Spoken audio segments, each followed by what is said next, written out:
क्या हो गया? पता नहीं गुरुजी, बहुत परेशान हूँ मैं। योग करते हैं? योग नहीं गुरुजी, योग नहीं करते?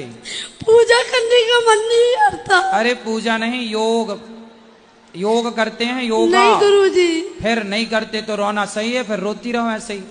भागवत देखती हूँ गुरुजी, भागवत आपकी। देखती हो, ठीक है, पर योग करो। बीमारियों से बचना है तो योग आसन, सूर्य नमस्कार की 12 आसन है। सवेरे सवेरे जाग कर थोड़ा योग करो, खान पान ठीक करो, रोने गुरुजी से काम अपना ना होगा। आशीर्वाद दो मुझे। आशीर्वाद तो है पर गुरुजी मेरी भाभी आपको देख रही है, अरे उनको राधे राधे भाभी बोलो। भैया छोड़ो, पहले ये बताओ कि योग करोगी कि नहीं? हाँ जी गुरुजी। क्या करोगी? योग। कैसे कैसे करोगी?